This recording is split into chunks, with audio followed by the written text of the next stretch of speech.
News 28 मराठीमध्ये आपले स्वागत आहे। आजच्या मोठ्या बातम्यांबद्दल बोलूया। बेडकांचा आवाज म्हणजे निसर्गाची हिरवी घंटा। शहापूरच्या शेतकऱ्यांना पावसाने दिला दिलासा, शेतात पेरणीला वेग, काही ठिकाणी आवणीला सुरुवात।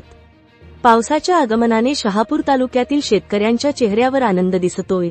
जोरदार पावसामुळे पेरणीच्या कामांना वेग आला असून निसर्गानेही शेतकऱ्यांना एक वेगळाच संदेश दिला आहे, आणि तो म्हणजे बेडकांच्या आवाजातून। शहापूर तालुक्यातील उत्कृष्ट शेतकरी म्हणून नुकताच सत्कार झालेले उत्तम बांगर, राहणार शिरवंजे यांच्या शेतीला या पावसाने संजीवनी दिलीये। त्यांच्या शेतात कामं आता खूप वेगाने सुरू आहेत। शेतीचे उत्तम नियोजन करत आणि निसर्गाची असलेली अनियमिततेला योग्य नियोजनासह वेळ साधत भात शेती आवणीला तालुक्यातून प्रथम सुरुवात पावसाने जोर धरताच शेतांमध्ये बेडकांचा आवाज ऐकू येऊ लागलाय। शेतकरी सांगतात, बेडकांचा हा आवाज म्हणजे जमीन आणि निसर्गाला पावसाची चाहूल लागल्याची खूण आहे। याचा अर्थ शेतीला कुठलाही धोका नाही, तुम्ही निर्धास्तपणे पेरणी करा असा संदेशच निसर्ग आमच्यापर्यंत पोहोचवतोय। पावसामुळे प्रत्येक शेताला आता एक वेगळंच रूप आलंय।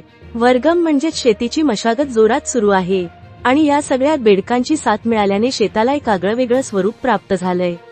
हवामान खात्याने वर्तवलेल्या पावसामुळे भात पेरणी आणि इतर खरीप पिकांच्या लागवडीसाठी पोषक वातावरण तयार झालं आहे। शेतकरी बांगर यांनी सांगितले की जेव्हा पावसाची हजेरी जोरदार असते तेव्हाच बेडकांचा आवाज येतो। हे आमच्या पिढ्यानपिढ्यांचे निरीक्षण आहे।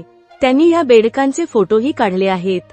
थोडक्यात, मुसळधार पाऊस आणि बेडकांचा दादूर हा शहापूरच्या शेतकऱ्यांसाठी दुहेरी दिलासा ठरला आहे। पेरणीला वेग आला असून यंदा चांगल्या पिकाची आशा बळावली आहे। आय न्यूज 28 मराठीसाठी वार्ताहर उत्तम बांगर, शहापूर ज्युनियर रिपोर्टर।